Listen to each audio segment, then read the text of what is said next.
Kurumda bugünkü güne çalışır yakın 500 kişi. Bu yakınlarda isterler da 150 kişi alma işe. Мы выбрали Гагаузию, потому что мы здесь нашли понимание местных властей. Biz ayırdık Gagauziya ki biz burada bulduk anlaşmak. Hem iyi komandayı yerli kuvvetlerle angıları isterler. İlerletme bu biznesi isterler ki Gagauziya'da olsun yeni Avrupa kurumu. Hangisi satır kaliteli malları Avrupa panayırına.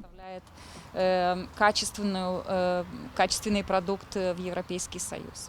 İyi koşulların kurulması kompanyanın prioriteti. Hepsi işçilere verilir sosyal paketi, yemek talonları hem parasız kompanyaya girdi işe 6 kişi Ukrayna'dan. Я с Украины, с Донецкой области, работаю с апреля месяца. Но, в принципе, все устраивает. Ben Ukrayna'dan, Donetsk'tan işlerim 4 ay. Hepsi iyi. Sağ olan verdiler iş. Biraz yorulur ayaklarım. Zira başka işle zanatlanardım. Ama sınaşırsın. İnsan öyle ani sınaşır. Человек такой, что привыкает, надо жить дальше, зарабатывать. Условия нормальные. Koşullar iyi. Ne varınca söyleyeyim daha işleriz. Зарплата немножко оказалась мизерная.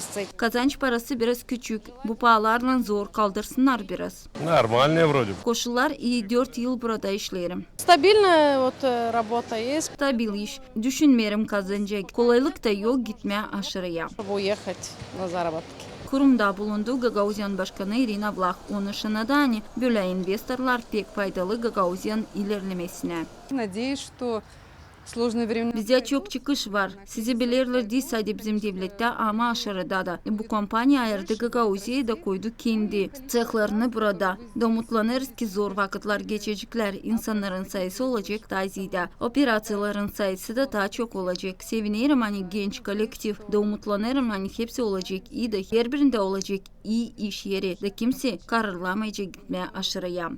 Уезжать за пределы нашей страны. Fabrika hangisi yapır kaliteli kabelleri arabalara deni çalışır Gagauziya'da 2018 yıldan beri Zinayda Kanser, Alexey Gerçuk, GRT Haberler.